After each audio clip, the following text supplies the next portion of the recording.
Hello friends, আমি রাখি আবারও চলে আসলাম তোমাদের মাঝে নতুন একটা ভিডিও নিয়ে। ভিডিওটা ভালো লাগলে সবাই লাইক, কমেন্ট আর সাবস্ক্রাইব করতে কিন্তু একদম ভুলবে না। আজ আমার বড় মেয়ের জন্মদিন, সেটাই তোমাদের সঙ্গে শেয়ার করব। এদিকে দেখো কোটোতে কি দেখাচ্ছি বলো তো, বাতাসা। আর আমার মেয়ে একদম চিনি দিয়ে পায়েস খেতে চায় না, তাই ভাবলাম যে ওকে বাতাসা দিয়ে পায়েস করে দেবো। আমি বাতাসাটা আনতেই ভুলে গেছি।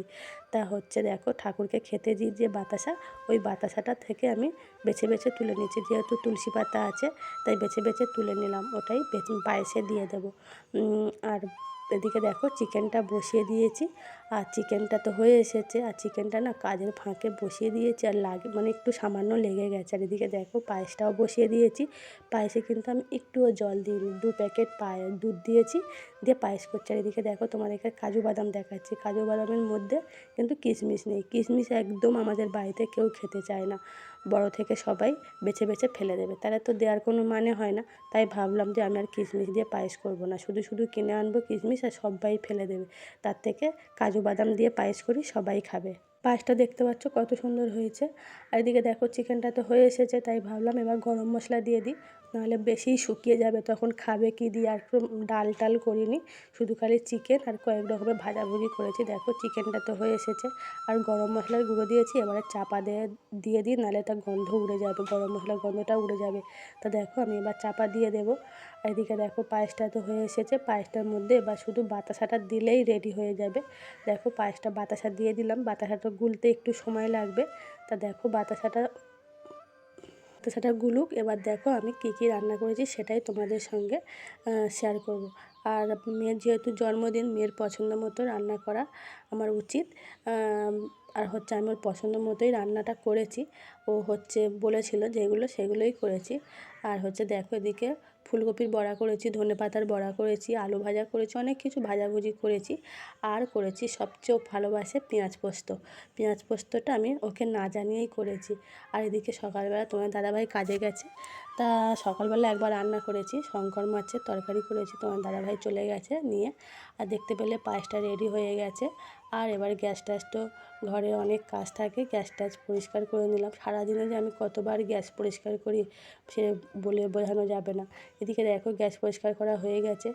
আর মানে কাউকে বলিনি, ঘরোয়া করে করেছি, তাই সারাদিনে যে কতবার বাসন মাজছি, মানে বেসিনে বাসন খালি, মানে কোনো সময় দেখছি না যে খালি আছে, সবসময় দেখছি একটা দুটো করে বাসন পড়েই আছে। আর ভাজাভুজি করতে গিয়ে আর কড়াটা পুড়ে গেছে, মানে কালকের থেকে ভাজাভুজিটা হচ্ছে। কালকে যেহেতু লোটে মাছের বড়া করেছিলাম আর অনেকটা তেল ছিল, তাই ভাবলাম যে ওই তেলে বাকি বড়াগুলো ভেজে নেবো। তো আজকের ওই তেলে বড়াগুলো তো ভেজে নিলাম, ফুলকপির বড়া, ধনেপাতা বড়া। আর আমার মাম্মা দেখো, ছোটো মাম্মা দেখো ক্যামেরার সামনে এসে কী করছে, ও স্নান হয়ে গেছে দিদিভাইয়ের সঙ্গে। আর আমার মেয়েকে এই নতুন জামাটা আমি কিনে দিয়েছি, এটা আমার সাদা পরি, দেখতে পাচ্ছ সাদা রঙের জামা পরে আমার মেয়েকে কত সুন্দর লাগছে। আর আমার ক্যামেরা কোয়ালিটি খুব একটা ভালো না, তা যেমন হচ্ছে সেটা দেখো। আর আমার ছোটো মাম্মাম দেখো আয়নার সামনে নাচ করতে লাগছে। ওকে কিন্তু একবার সকালে স্নান করিয়ে দিয়েছি, আমি স্নান করেছি, ওকেও করিয়ে দিয়েছি। আমার বড় মেয়ে তো জানে না, ওকে আবার স্নান করিয়ে দিয়েছে।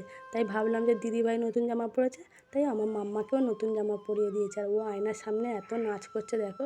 আর এদিকে বললাম যে মাম্মা তুমি একটু বকেছি, বলতে বকিনি, ও বনুকে স্নান করেছে বলে একটু মানে রাশ করে কথা বলেছি বলে আমার বড় মামাম কাঁদছে। আমি বললাম মানু আজকের দিনে কাঁদতে নেই, আজকে তোমার জন্মদিন না। তা দেখো ওকে একটু সাজিয়ে গুছিয়ে দিচ্ছি।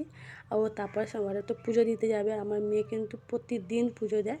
এবার দেখো আমার মাম্মা পুজো দিয়ে প্রসাদ টোসাদ তুলে এবার ওকে আমি খেতে দিলাম, বললাম এবারে খেয়ে নাও, অনেকটা বেলা হয়ে যাবে না হলে।